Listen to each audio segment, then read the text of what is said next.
Welcome back to my animal education series. Today I'm here with Andy at the Cincinnati Zoo. Hello. Hi, how's it going? It's going good. And who do we have here? This is Sir Francis Bacon, and he is a Red River Hog.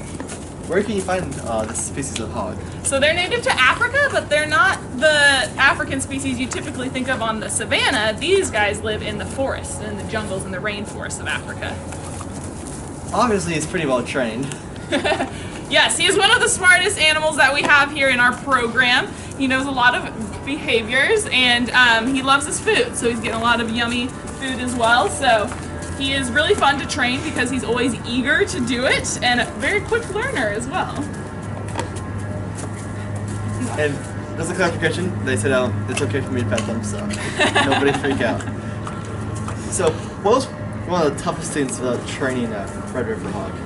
Honestly, it's being fast enough for him. Because he is, see, look, he's so smart, like he's ready for the next behavior immediately. So you have to be very on your toes and you have to think ahead, and he's very smart, so he's going to pick up on things very quickly. And you have to be consistent with the way that you are training him, but he learns very fast as well.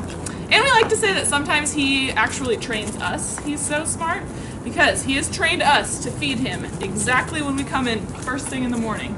If not, he starts screaming. So he knows that he's the first one that gets fed.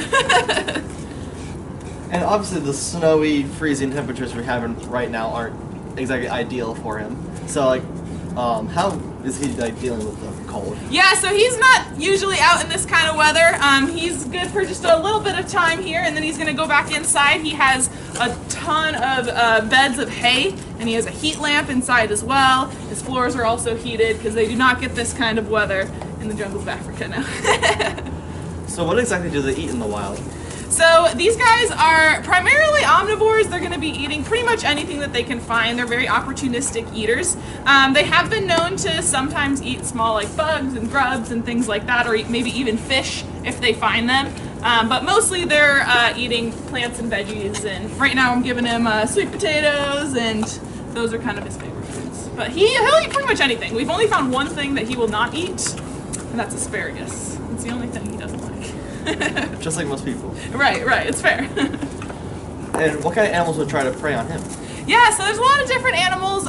These guys, they live in big groups called sounders. That's one way they try to stay protected from the predators. Things like leopards or even humans sometimes are predators to these guys. So they live in big groups to help them be safe. They also, the way that he's turned super quickly, that's because he wants to get his head as close as he can to those predators. So he is a neutered male, so he's a little bit smaller than a full-grown male. A full-grown male would be about 350 pounds and have a big, huge faceplate, and that's the strongest part, is their necks. So they can really use their necks and their nose to throw things if it's a predator or someone's coming up to them. So that's why he's always going to try to face whoever is coming after him. And he's got really strong necks, and they have these big, he doesn't have them because he looks like a baby, but they have these big face plates. The bigger males do as well.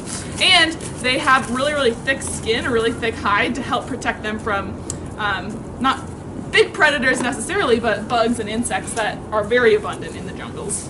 And like when I pet him, it's like very tough and like very coarse. Right, exactly. So that's what helps, and you can also maybe feel, especially if you really give him some good scratches, you're gonna get like an orange oily liquid on your hands, and that is also helping him to protect from those bugs.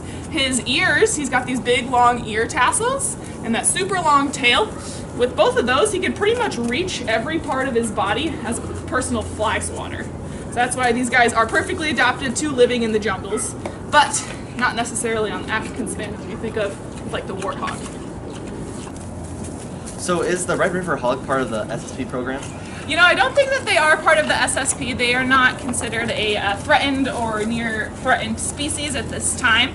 But he was born here at the zoo as part of a breeding pair, and he's been here his whole life, 10 years old. So. And what kind of enrichment goes into these hogs? Lots of stuff. Since they are so smart, there's a lot of really great enrichment that we can do for them. Training is definitely one of them.